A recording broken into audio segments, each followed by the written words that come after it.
Ang politiko, kailangan bitawan natin yung mga pansarili nating gusto. We have to be selfless public servants. Unang-una yan sa lahat kung gusto natin talaga umangat itong bansa natin. So, isang ulo lang naman ang kailangan namin, ang ulo ni Bongbong Marcos! I just want to mention yung binanggit yung idol ko rin si Robin Hood Padilla kanina na totoo naman yung mga oligarko na yan. They are in control. Walang nawawalang oligarko sa buong mundo. Lahat ng nations in the entire world have oligarchs. Ito lang naman talaga. Kontrolado ba ng mga oligarko yung namumuno ng bansa? Yun ang mahirap. Ang kailangan natin, they have to be separate so that yung leader of that country can protect the people from exploitation of these oligarchs.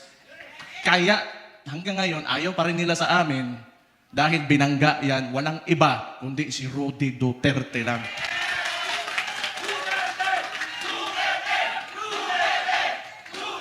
So siguro naman, yan, nag-declare na yung kapatid ko and we're going into the 2028 elections.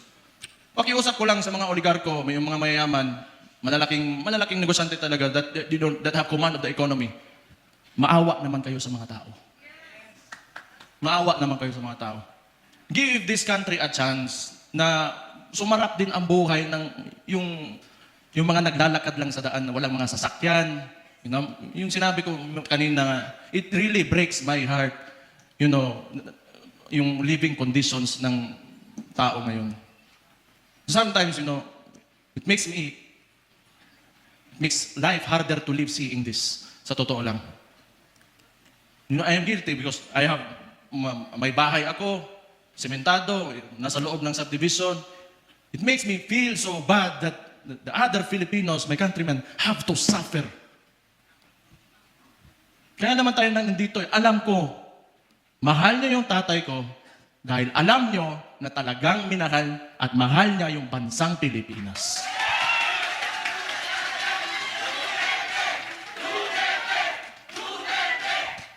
We have to, you know, turn this around. We have to make this country turn around. Hindi pwedeng ganito. Andun na tayo. Alam ko, kahit yung tatay ko nasa Netherlands, binigay sa mga dayuhan. Alam ko nandito pa rin kayo kasi naniniwala kayo, pinakita ni Rudy Duterte na kaya pala natin angatin natin ang ating bansa. You know what? Kayong lahat mga Pilipino, do not settle for this. You deserve better. You deserve better. Sinasabi ko sa inyo, you deserve better. Kaya, be optimistic, maniwala kayo na we can take our country to greater heights. Sinasabi ko sa inyo, alam nyo na eh. Kaya nga nandito kayo, naniniwala kayo. Just hold on to it. And someday, awa ng Diyos, talagang may Diyos talaga. And may hustisya talaga. Makakamit natin ang Pilipinas natin na pinapanaginip natin.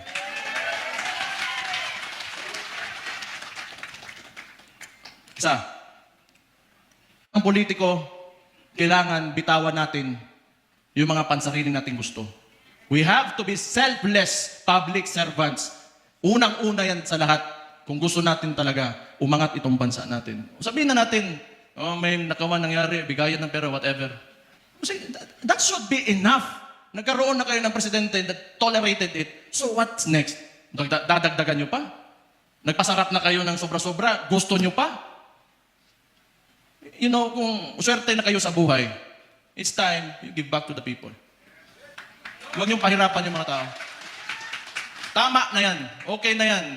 Siguro yung mga anak niyo maka-aral sa abroad, you can eat, you know, in a very nice restaurants. Tama na yan. That's okay. Isang ulo lang naman ang kailangan namin. Ang ulo ni Bongbong Marcos!